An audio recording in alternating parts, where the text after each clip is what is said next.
But who doesn't want to play Goofy with a gun?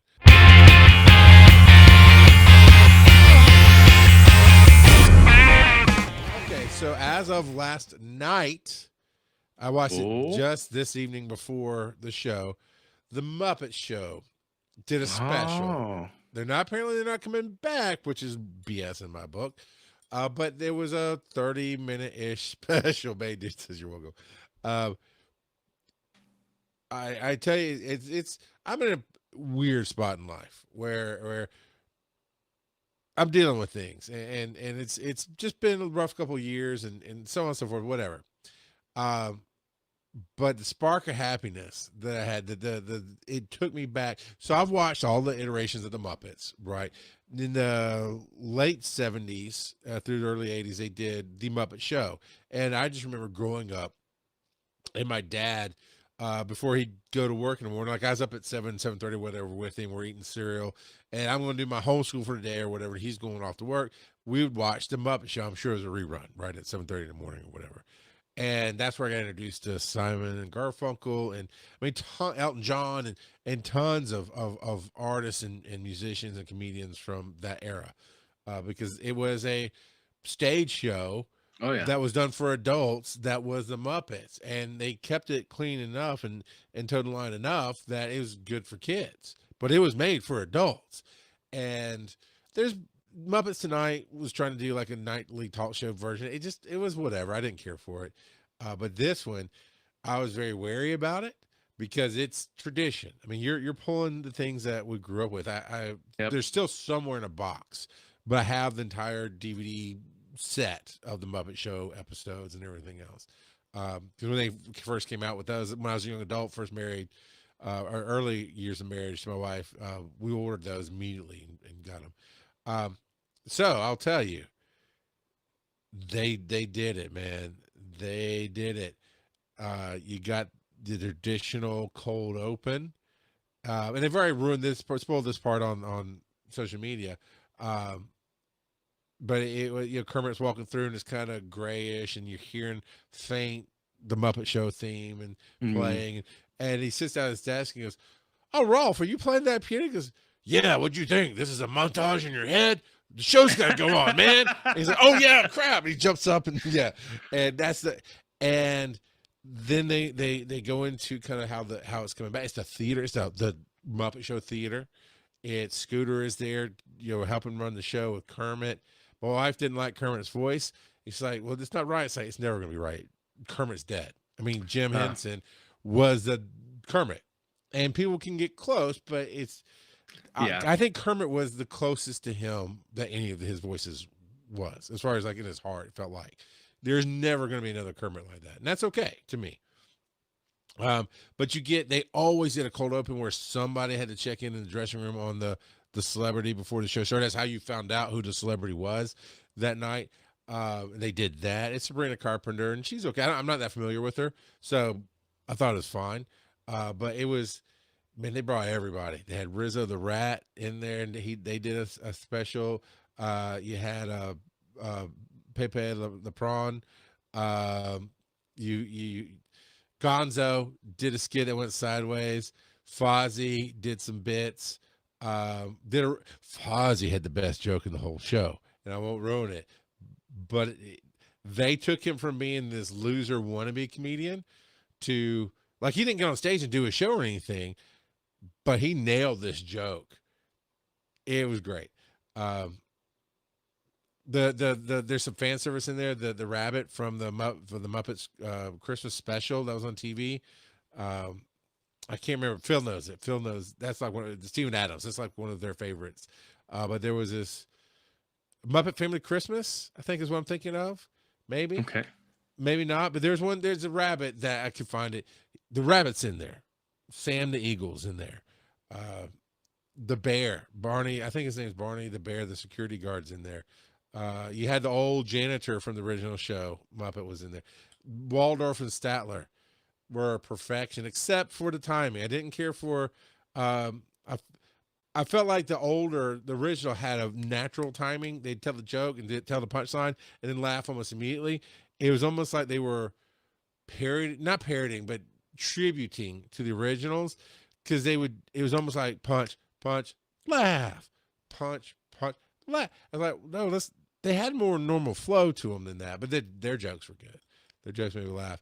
And Dr. Teeth and the Electric Mayhem, we had a great song, musical from them at the end, and it was a lot of fun. It was a lot of fun, and they even had Zoot do the saxophone blow at the end of the credits.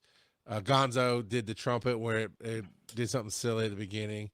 It not in a big way, but it brought some tears in my eyes, man. I was like, man, I haven't felt that kind of happiness in a while. And it wasn't probably, if you've never seen the Muppet Show, you might watch it after I talked about it here and go, what is he talking about? But it took me back to that innocent kid who didn't know how much life was going to crush him later on, and just sitting there, just absorbing the entertainment. And that's maybe where I got a lot of mine from, was that was just, I watched Sesame Street a lot too, but that one just was rock stars and showbiz and what goes wrong with the show and the production of things and how it all happens and works out fine, and it's funny, and it was fantastic. I love it. So it's on Disney Plus. It is listed as a Muppet Show special. It's the only one I've heard of, but F you, Disney. Of all the things you fund, I mean, they, just like any other company, they throw money. Oh yeah, Animal and Nosuke would be best friends. You're absolutely right, random kid. Animal's over there off screen. You can't see him, but Animal's one for. Animal had a great moment. I mean, everybody got a touch. Beaker and Bunsen and Beaker got the Swedish Chef got a touch. Like, he got 5 seconds of screen time, but it was enough. He was there. Bunsen and Beaker did one of their traditional skits. That's cool. Instead of doing pigs in space, he did pigs in wigs, which was like at Downton Abbey or one of those other ones that they do, right? Although the pigs in space people were there in the background. You could, not in that skit, but backstage. So you got all of that. So yeah, Animal was great, but Disney throws so much money at so many things that are okay, so many things that are not great, and some things that are really great. Thank you for putting out a special, but really, with Seth Rogen executive producing, which means he put his own money into it as well. And you had Maya Rudolph there, because I think she also is one of the producers on the show. She had a few bits in the show that were great. These are fantastic comedians for paying homage to their childhood and their inspirations. And you did it well. And Sabrina Carpenter is fine. I need 6 episode, 8 episode, 10 episode run. Man, I need that. I need it back. And I will need more than just the tease they gave. Yeah, bring me whatever artists of the week you want to. Introduce me to new people, bring not old people back, but bring fun people back. Mix and match some of the stuff. What maybe I'd know more about Bad Bunny than I do if I saw him on Muppet Show. No, I've heard some of the stuff. He's okay. I think it's great he's doing the Super Bowl, because I don't give a crap who's doing the Super Bowl. He's a huge artist. Get over it. I did sorry, side note. Somebody did say on TikTok, is like, for those of you watch the Super Bowl who are so either eager or angry about the Super Bowl halftime show, that's like a carpenter or contractor. That's like a contractor getting mad about the interior design. It's like, you're here for the wrong thing, man. It's football. It's the biggest game of the blah, blah. Yeah.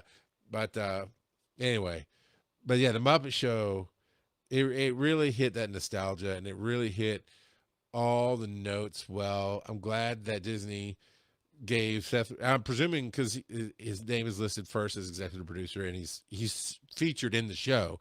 I'm assuming that he really drove the project, and I'm glad that they let him do whatever he did, because it really, take it for what it is, right?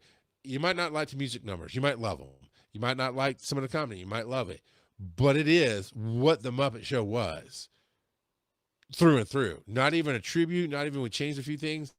It was, they took the show, they put it on today, because why not? I've always said you could do that. So hopefully we'll get more. So everybody go watch it like 15 times over the next 2 weeks and really skew those numbers, and let's get more. And then a little side note, good. So just very, very, very random. Did you ever see the episode of Angel where he gets turned into a puppet? Yes. Yeah, I've seen all of Angel. Yeah, yeah. Oh, that one cracks me up so much. And Again, it's a tangent, but the it made me think of Swamp it. Gators. They did a musical note with Sabrina Carpenter, almost Little Mermaid esque, where Kermit, her, and a boat, and they're singing "Islands in the Stream." And they brought out the old Swamp Gator Muppet, and he's singing, and they're doing stuff. But they brought up some basic generic fish. I'm like, this is Disney, and they did a Little Yeah. Mermaid Where's live Broadway show. Flounder? Where's the Flounder Muppet? And I know there's I've heard tales of even inside of Disney, licensing is a nightmare, right? You can't just put Little Mermaid in a Pixar film because licensing, even though it's owned, it's all. But Disney, if you're going to do this, you're struggling now. Disney Plus, as we talked about last week after the show, Disney Plus itself is starting to show a profit, but that's with Hulu attached, not separated. We know that Disney parks are suffering. We'll see what happens in the real world, but you want to be king of the shows. You want to win 2026 right now. You do the Muppet Show. Damn the licensing inside of Disney. Any property that Disney touches, you let them, if it fits. Touches. Yeah. If it fits, you let them have it. You let them have a moment, an X-Men joke, if they don't want to make the Muppet. But you already have stuff that has Muppets out there, puppets, I guess. I don't know who made them. Only the Henson Company makes Muppets. But I believe the some of the live shows with Little Mermaid have had. No, I do know. At Disney itself, they have puppets of some of the characters, right? As they're doing some of the live shows and stuff, including Star Wars. Exactly. You could do you could have guest spots show up with Mark Hamill popping in or something, right? Sweetums is in the background at least twice, and I was like, you don't have to make a big deal out of it. When we're doing this swamp song with it, I know Flounder's not in the swamp, but wouldn't it be fun that just kind of the background with other fish? Yeah, Flounder just pops up and is singing. It's just clearly the yellow and blue. Come on, you will be unstoppable with this show if you let them use whatever property you touch in there. Nobody can do that. They would have to throw so much more money. I mean, sure, Apple can try to challenge that by teaming up with Universal, but the contract would take forever. This is in your own house, the house of the mouse, man. Come on. Well, that was part of the magic of Kingdom Hearts, because they had crossovers with so many different properties between Square Enix with Final Fantasy and Disney. Yeah. That it was so awesome. Good that way.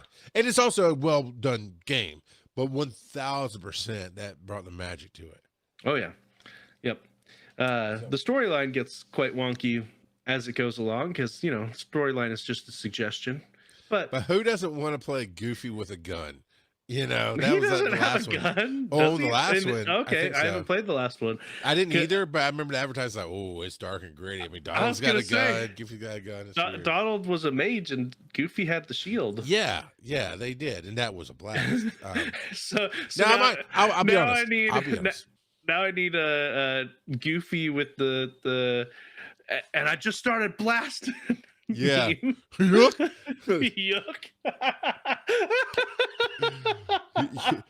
Yuck your woman in the clique you come from. If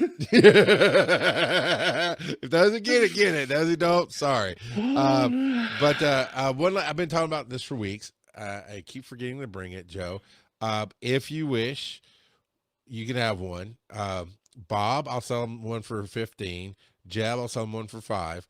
But this is the actual. There you go. You got your pins. Enamel pin. Yeah, I mean, look at that quality. Yeah, and it's big enough to have the double back on it.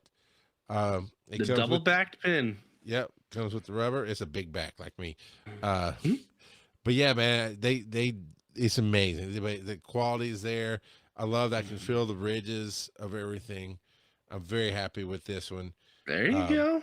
So a person at Chattanooga will absolutely get one, because it'll be the prize for Fandom Face Off. And then I was going to offer to sell them for $5 at the show, there, but it's gonna be 10. If Ben agrees, it'll be $10 at the his booth. Okay. Yeah. Now there's one more level I can do with this. A little different style that I might try on the next one, where it's actually the raised ridges and it looks like it's poured in. You know, they'll do that. They can do that one as well. But I'm very happy, very, very happy. So I've had them in since mid-January. I just keep forgetting to show them off to you here on the show. But okay. So that was part of my nerding. I finally brought it out here.